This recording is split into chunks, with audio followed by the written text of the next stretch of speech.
Oxalic acid vaporization. Oxalic acid. This is for killing Varroa mites. I've been using it for the last couple of years. It was just recently approved by the EPA, so now it's legal to use it.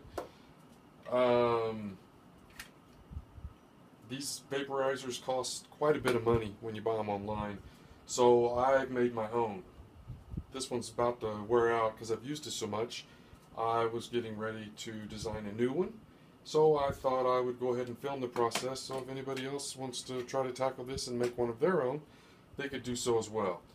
So anyway, I'll show you the old one here. I just used a scrap piece of wood I had, some old cable that I don't even know what it came off of, to be honest, a lamp or something. Took a license plate off of a car, an old license plate I had, just hammered it out, bent it into a square, crude square shape, and kind of concave the middle there so it would hold the powder. And I used this glow plug. You can get these at the auto improvement store. This one is an Autolite number 1104. Costs about $10, $9-10, something like that, and it gets really hot. You will need one of those. Then I got this oxalic acid off of Amazon. It wasn't very expensive either. I think it was like $10 for this whole bag, which is going to last me 10,000 years. I will never use all of this because you only use about 1 to 3 grams per treatment. So this is quite a lot. Anyway, it's a white powder. Let's see if I can show you some here. Kind of like a crystal look. And you do not want to smell or inhale this stuff whenever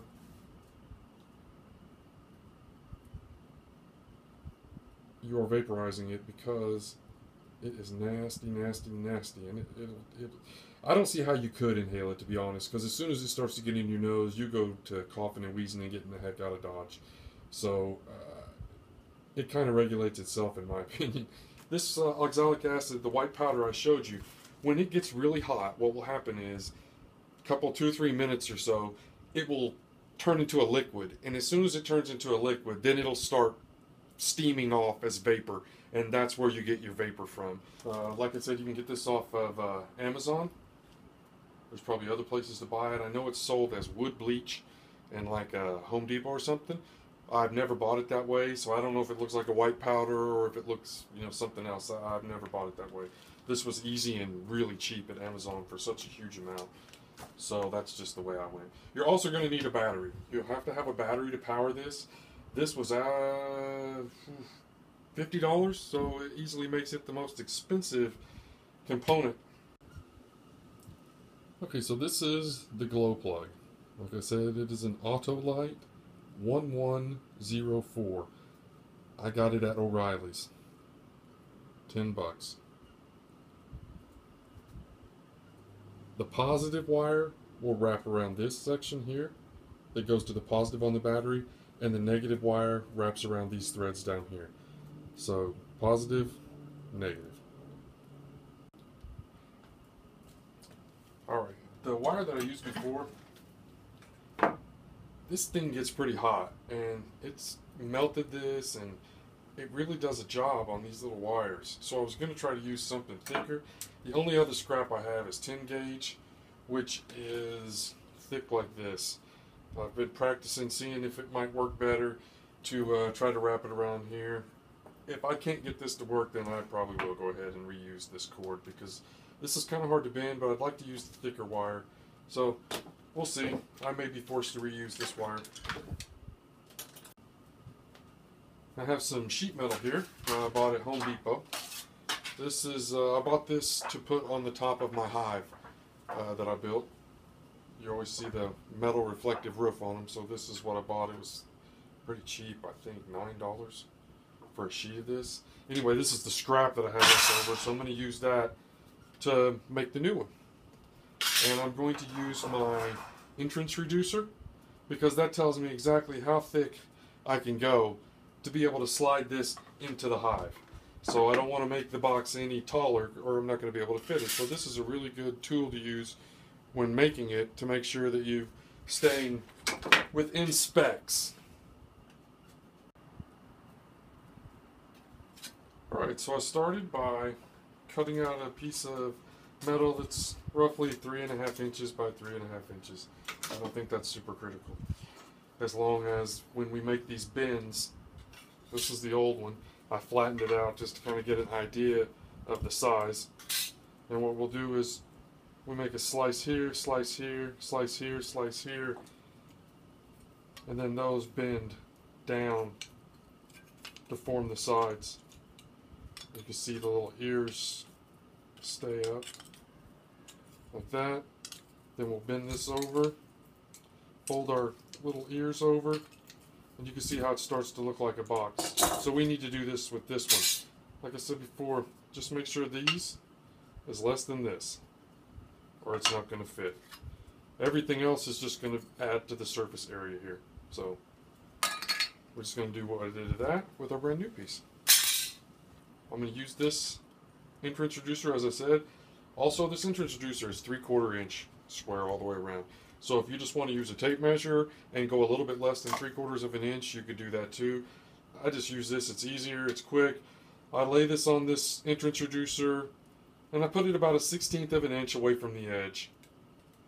Then I turn it over, drag my marker across, and I got a line.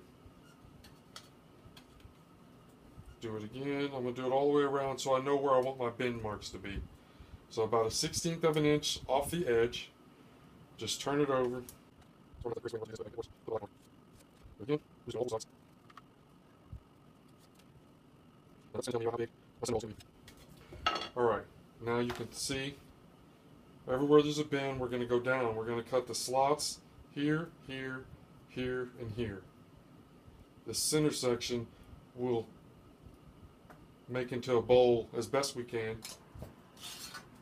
Now, I guess I'll cut the lines.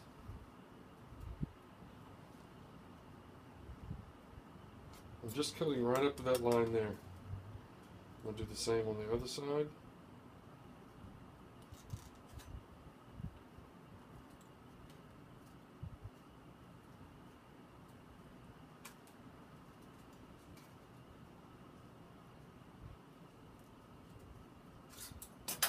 There you go, so 2 at the bottom, 2 at the top. Now, probably for me, the best way to do this is to put it in my vise.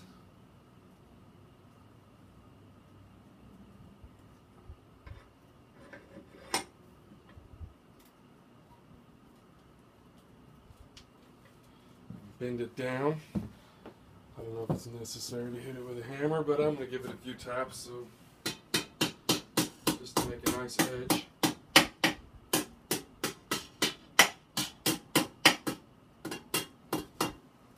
Make me feel like a real metal worker.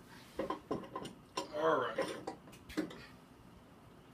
Now I'll do the other side.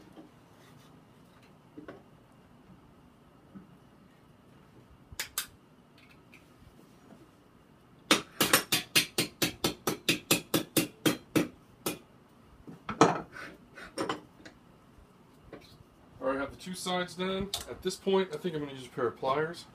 It's just easier because I'm just bending down this part right here.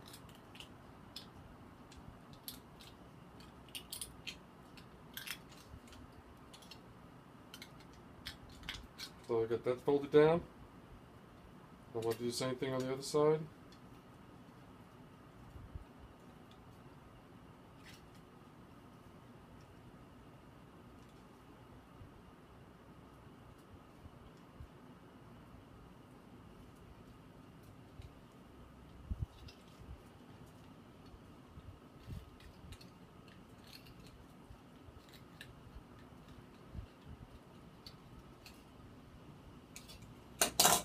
Alright. Got the 2 sides folded down. All that's left to do is to fold the ears over, but I don't want to do that yet. Next, we're going to drill some holes in it. Okay, the hole that we need for this to fit in is 7/16.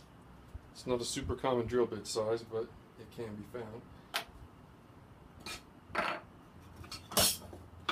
Should have done this before I bent it. Wasn't thinking ahead.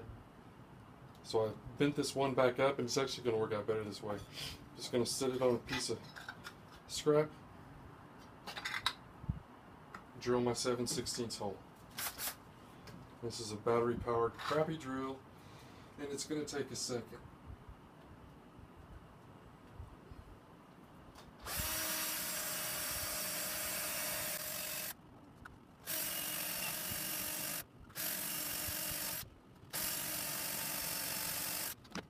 Let's see if it's not going to do. Just slide it along through that. I'll drill it just like butter.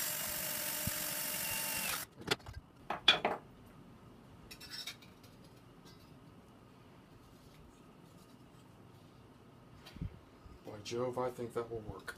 Alright, so got our hole made. Bend that piece back down.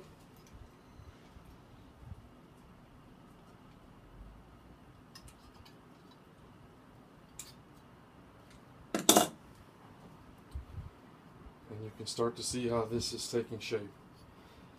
Now, to make this concave, I had a little trick I used on that one. And that's also another thing that I was sitting here thinking I should have done before I got it all folded into this position. Okay, so what I've done is I have a board with a hole in it that I used with this. I just picked the size that fit, and that's what I used to make. Now I'm going to put this on top of the hole, and I'm going to slowly start tapping with a hammer, and it will force it to round out. So first I need to make sure I got it in the right spot here.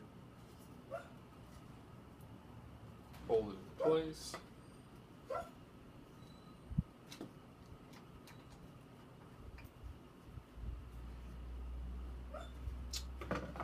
Now then,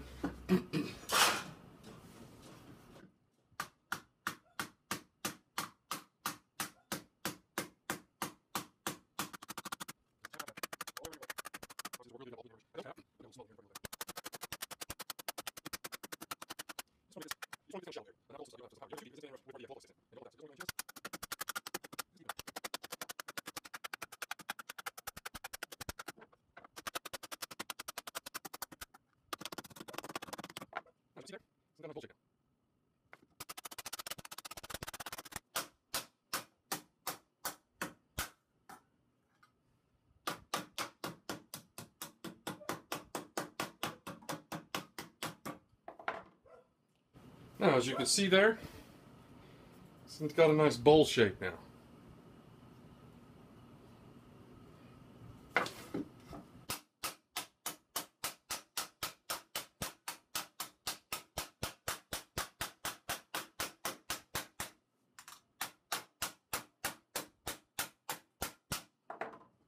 I think that's probably good enough. Doesn't have to be anything major, just a recessed area there.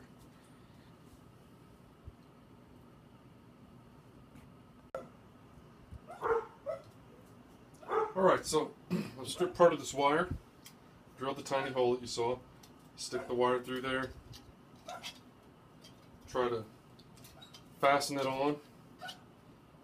I'll have to wrestle with it off camera and then I'll show you what it looks like. But first off, we're going to take this, it has threads on it. If you drilled your hole 7/16, then it should screw right in. Once we get it screwed in, then I'm going to have to attach this cord around it to make it touch. Hopefully it all works out well.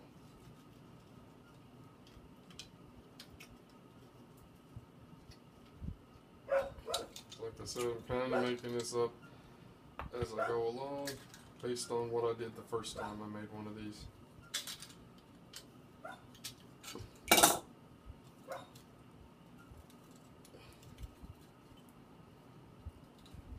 Kind of hard to turn. It's a good thing though, you don't want to wobble around loose in there. Alright, so here we have the completed vaporizer. You can see right in here is the 2 screws that I did to hold it to this scrap piece of wood. We've bent our box, drilled a 7/16 hole, I screwed that in. I didn't get mine centered as well as I could have, so I've had to kind of tilt it.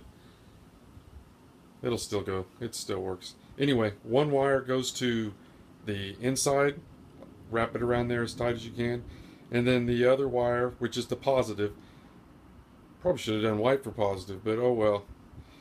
Wrap it around here. This little nut loosens. You can wrap it around and then tighten the nut back up, and it's good to go. So then you got wire. I can already tell this wire is going to be really heavy and kind of a pain in the butt because it's hard to bend, and it's just I don't know. We'll see. We'll see how it works. I'm gonna have to work with it though. That's for sure. I tested it a minute ago. It gets extremely hot very fast, so that's a good thing. I'm thinking about making a bottom for it. I'm just going to fold up in there, not attached or anything. I'm just going to kind of fold it and put it in there. The reason I'm thinking about that is because I normally use I have screen bottom boards. So whenever I do my Varroa treatment, I slide this in, and of course it melted right through it. Duh, but I didn't have a choice because it was all I had at the time. So this year I was thinking about laying a piece of metal over it like that, so that wouldn't happen again. But then I start thinking, well, what if I just put a bottom in this? So I'm going to try to put a bottom in it real quick. If it doesn't work the way I want, no big deal. I'll just go ahead and use this method that I was going to use anyway. But I'm going to try it, see what happens. It's pretty much done though. I'll heat it up here in a minute and show you guys what it looks like. Okay, so this is what I came up with. A little bit of a hole to go around the glow plug. And then I just bent it up. It is by far from perfect, but hopefully it will fit in there and work for what I want to do. Let's I think if it does fit, I probably won't ever be able to get it back out, so I figured I should start the video.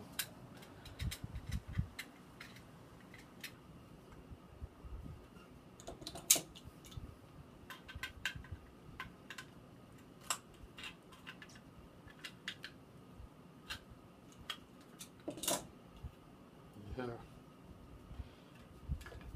And that worked. There you go. Once I snapped it around the glow plug, it really snapped it into place. Alright. I like that. I'm happy. Hopefully that'll keep this from burning. Maybe I'll use both. Maybe I'll keep the strip here and use this, and then it'll really do good. Alright, let's fire this puppy up and do a countdown. Let's see how long it takes to burn one off. Alright, so you're supposed to do anywhere from 1 to 3 grams. I find that a half teaspoon gives me, if you level it off, gives me exactly 1.5 grams. And that seems to be a good amount for this little bowl. So 1/2 teaspoon, I put it in there. And then what I like to do is flatten it out, because when I go to cram it in the hive, it's going to just knock this whole thing off and make a mess. So I like to kind of flatten it off ahead of time in a non-spilling fashion. There. Now you could slide it in your hive and be good to go. So let's get zoomed in here.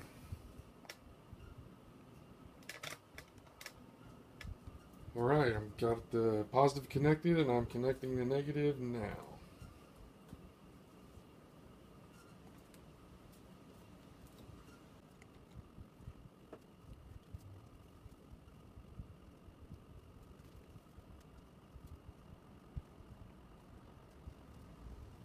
So I've noticed, we're almost a minute in here, I've noticed before I could peek under to see it glowing bright red, hence the name glow plug.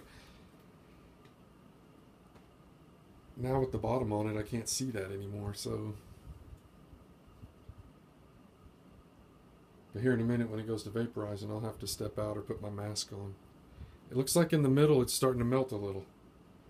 Yeah, it definitely is. And once it starts to melt, it'll start turning to vapor. I like to do this time test one time, just so I know what to expect when I stick it in the beehive. I can say, okay, it's going to take about 5 minutes to burn that off, or 4 minutes, whatever. And that way I know how long to leave it in there before I unplug it from the battery. while we're waiting on this to go. Normally what I'll do is slide it in, block up the rest of the front entrance with some towels and rags so they can't come out. Make sure I have my bottom board in underneath my screen bottom board like I showed you earlier. Slide that in there. Then I'll connect this for the 4 or 5 minutes, whatever it takes to vaporize it.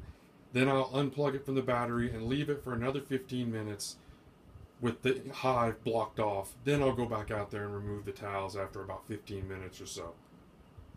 And be sure to have your bee suit on because they're not happy when they come out of there. Because you're usually doing this in the evening hours when you catch the most bees in there. And it is starting to go.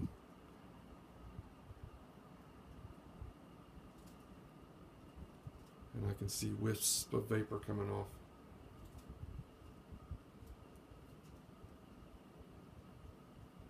And we are at the about 2.5 minutes, a little over that. Over the last one.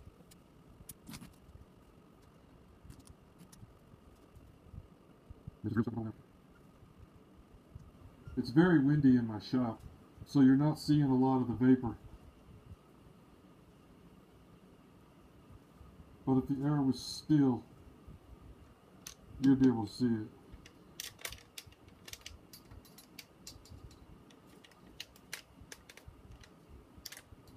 I can get there a little closer. Get a better angle. There you can see the vapor against the dark wood. There you go, now you can see the vapors. We're at 4 minutes, 4 minutes and 10 seconds. I'm very happy with this. This is going really well. The older ones up there are a little bit longer. This seems to be a lot better.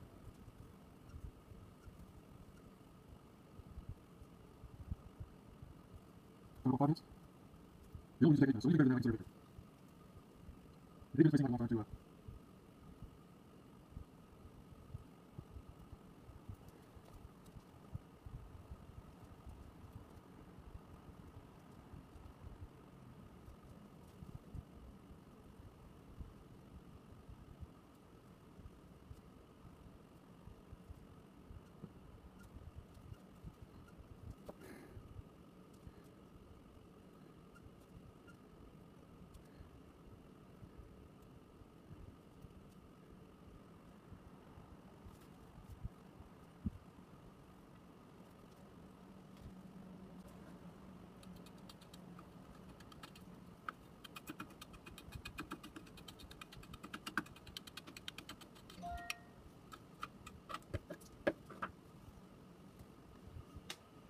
Alright, that looks like that's just residue. It's mostly burned off.